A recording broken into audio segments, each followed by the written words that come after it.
Well, I'm sure you've seen this clip already. If you haven't, well, then I'm about to show you something that you may not have seen before from Mercedes Monet, or maybe you have. Maybe you're familiar with her demeanor, with her ego, or just with her temperament, and this is just who she is. She recently had a live stream, if you're unaware, which a fan had a comment about her downgrading.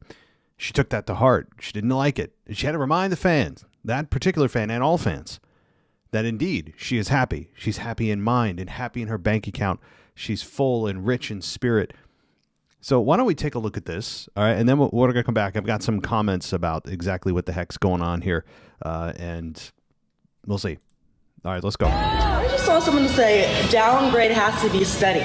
Bitch, I am richer than I've ever fucking been, putting on the greatest matches that I've ever had. So should lift people. I hate stupid people.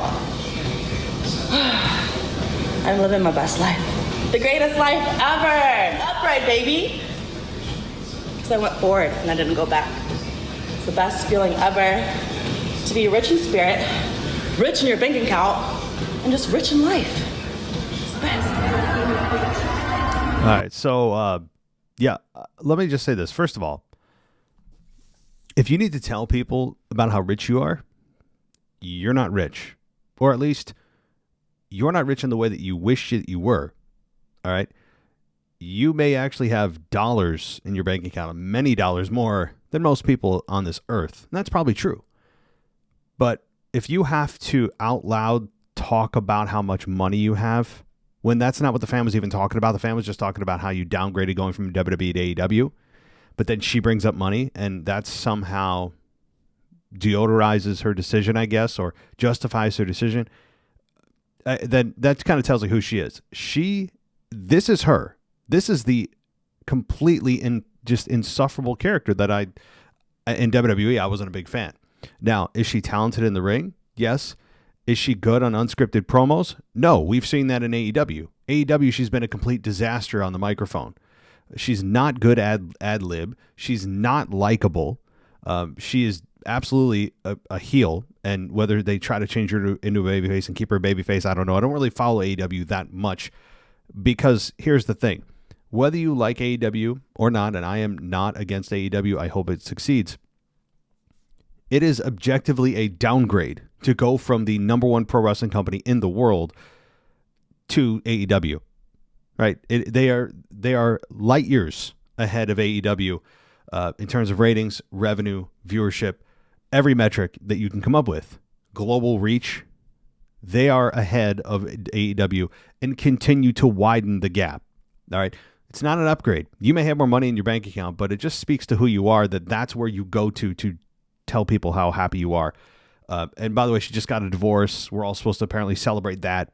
All right, I think that's not something that is usually bragged about. I mean, I know in today's culture, things are different. People try to normalize and celebrate things that in years past were unspoken about and things that were negatives. We try to change them into positives, even though they're still inherently bad things.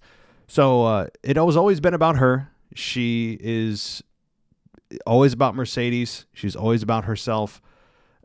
Even when she went on Stone Cold's podcast, if you guys watched that many years ago, well, I shouldn't say many, like 4 years ago or whatever it was, she came across so unlikable. And I'm like, is she putting on an act? Is this her as Sasha Banks, or is this actually who she is? And it turns out this is exactly who she is. She is the most insufferable, self-absorbed one of women in the WWE that has ever existed, and now in AEW. Now, she may be very successful in terms of dollars, but your matches, I'm sorry, she has said and gone on record that every match that she has is the best match that has ever existed. That's not even remotely true. Since she has left WWE, she made a big splash in AEW when she debuted, and then ever since she got there, she has just declined in viewership. If you go look at the minutes, number by number, you can go and see every single time she's on the show, ratings don't spike. All right, she made a big splash and then went nowhere. Her microphone or her promos have not been good at all. All right, so before she tries to inflate something that does not need to be inflated, nor is actually something that she needs to brag about, she needs to kind of take a step back and have some perspective, but she won't. She's not gonna. That's not who she is. And the fact that she actually had to respond to somebody on her live stream when they said that she made a downgrade speaks to also sore spots in her ego, sore spots that she believes too are weaknesses, meaning, or maybe wrong decisions, going from WWE to AEW.